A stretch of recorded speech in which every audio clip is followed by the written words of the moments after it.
Hi everyone. So if you're the owner of a Gio Regal, a Gio Titan or Gio Titan Premium, just like this model in the front of me, and you're trying to remove the front wheel, maybe because you were planning to replace the fender that you broke accidentally, or replacing the brake disc, maybe you're trying to repair the rubber from the inside, patch it, or maybe you're replacing the entire front wheel, which comes complete with the brake disc and the rubber installed already.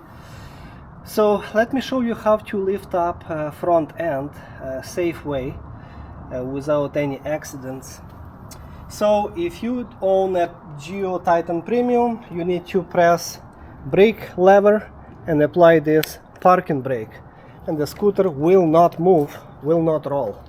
If you have a previous model, Gio Regal or Gio Titan, you guys know that you have cable brakes instead of hydraulic brakes, and you have this lever from underneath, so you need to press your brake lever and apply that pin up in up position, so it's going to hold that lever for you instead of you holding it with your hand. So make sure that your scooter is not rolling. But for those people that have brake cables and your rear brakes are not adjusted, you will need to choke your wheels.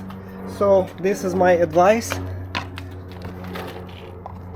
choke with dedicated chokes if you have, or if not, put a couple brakes on the front and on the back, as long as your scooter is not going to roll. Now I'm going to use this wooden block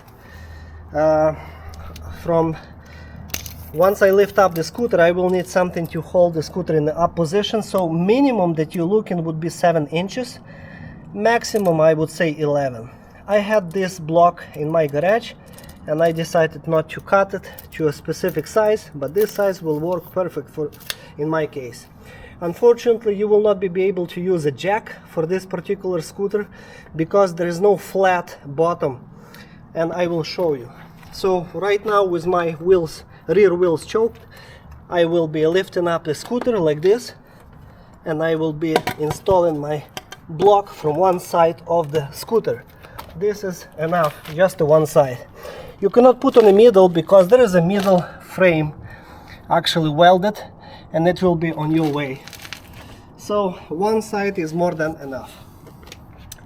Now removing the front axle bolt, and for this you will need 14mm wrench on one side and 17mm wrench or socket and the ratchet on the other side. Once you remove this nut, your axle bolt will slide out fairly easy, as you can see, without hammering out. And now gently dropping your wheel down, so just like that. Now you see those bushings on each side. On the brake disc side is going to be shorter bushing, on the opposite side is going to be longer bushing, so shorter goes on the brake disc side. By the way, bushings must be slightly lubricated to avoid any squeaking noise from this oil seal.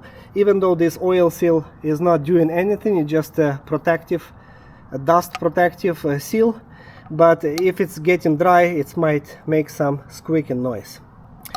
It's either will be a squeaking noise from this bushing and the seal, or from the brake pads, but I already showed you in my previous video how to service brake pads and how to lubricate them.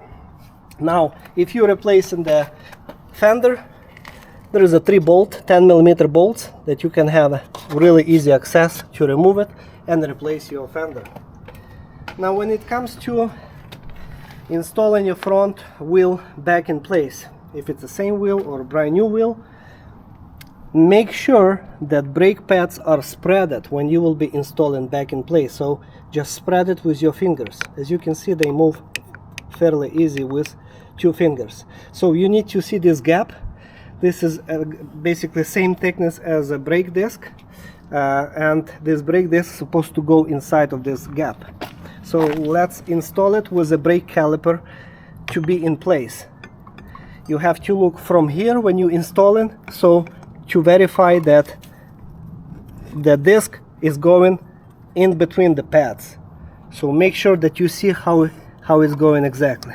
Now make sure that bushing is here between the fork, installing a bolt, and then on opposite side just need to align it and hold it with your finger, and there you go, it's all done.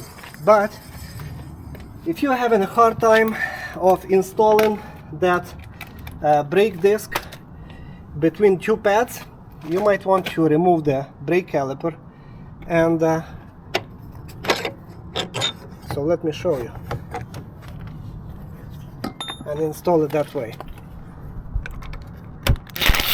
You will need 6mm Allen wrench, and here you have brake caliper with two brake pads, so you can see closely. Mine already lubricated and serviced, and you can watch my other video how to lubricate your brakes to avoid any squeaking noise. Now without the brake caliper, it's maybe easy for somebody to install it back in place.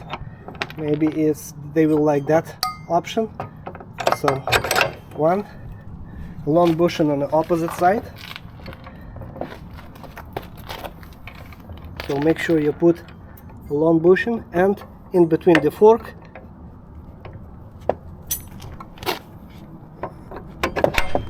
and that's it. Now when it comes to installing a brake caliper, it might be for some people might be a little bit difficult, because looks like it's not direct. You cannot really slide it, the caliper, because the brake disc rim, I mean, there is not much of a room between the brake disc and the rim, but yes, there is enough room. So spread your brake pads and do it from the inside,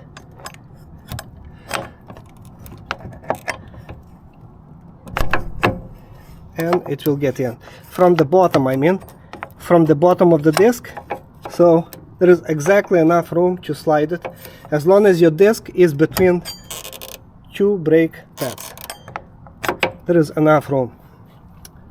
And then reinstalling two bolts back in place.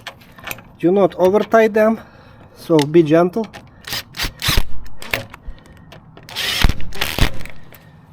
And you're good to go, basically. And the last is installing 17mm nut. Now this nut has a locking tabs at the end, so you don't need to apply any lock thread glue. But if you have a regular nut, maybe you want to apply some Loctite glue, blue color. And that's it. Make sure that it's all working. After you install, press brake lever and see if it's stopping your wheel every time you press brake handle. Now you lift up the front end, remove block, and you are back on the road again. Well, if you have any questions, or if you would like to see something else, you know, how to do this or that on this particular model scooter, let me know in the comments below, and stay safe. God bless you guys. Bye.